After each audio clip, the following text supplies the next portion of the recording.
আমের আড়ালে মদ পাচারের চেষ্টা, কিন্তু শেষ রক্ষা হলো না। আমের ডালিতে করে মদ পাচার করার আগেই মালদার জিআরপির হাতে ধরা পড়ল এক পাচারকারী। উদ্ধার বিপুল মদের বোতল। জানা যায়, গতকাল রাতে দিল্লিগামী ফারাক্কা এক্সপ্রেস ধরার জন্য মালদা টাউন স্টেশনের 1 নম্বর প্ল্যাটফর্মে দাঁড়িয়েছিল এক যুবক। তার সঙ্গে ছিল আম ভর্তি 6টি ডালি।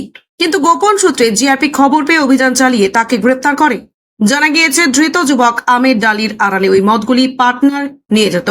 মালদা টাউন জিআরপির আইসি প্রশান্ত রায় জানান, উদ্ধার হওয়া মদের বোতলগুলির বাজার মূল্য প্রায় 19,000 টাকা। যেহেতু বিহারের নিষিদ্ধ ফরেন লিকার, সেক্ষেত্রে ওই যুবক মালদাতে এসে এইভাবে আমের ডালির মধ্যে মদের বোতলগুলি ঢুকিয়ে ট্রেন পথে নিয়ে যাওয়ার চেষ্টা করছিল। কিন্তু পুলিশ বিশেষ সূত্রে খবর পেয়ে পাচারকারীকে ধরে ফেলে।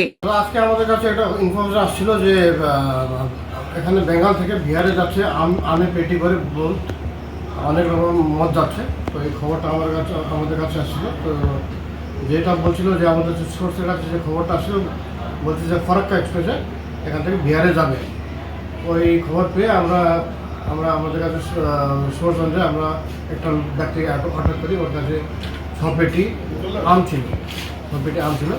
তো ওটাকে আমরা যখন খোঁজ করি, তখন 3 পেটি আমের মধ্যে বিদেশি মদগুলো ছিল। মোটামুটি 19,000 টাকার মদ ছিল।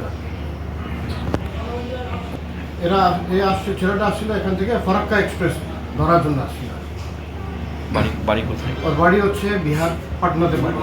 ও বলছে যে এখান থেকে পাটনাতে নিয়ে যেতে পারে। নাম কি স্যার? নাম এখন আমি বলছি না, ইনভেস্টিগেশন চলছে। আচ্ছা, ওর ব্যবসা ছিল মানে মদ নিয়ে যাবে, কিন্তু আমকে উপরে আমের পেটিতে মদ রেখে আমটাও নিয়ে যাবে, মদটাও নিয়ে যাবে। এইভাবে কপেটি আম ছিল?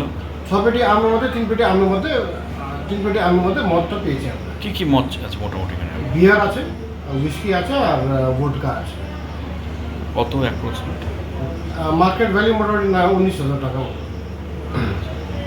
এটা সাপ্লাই হবে পাটনাতে। কি করবেন?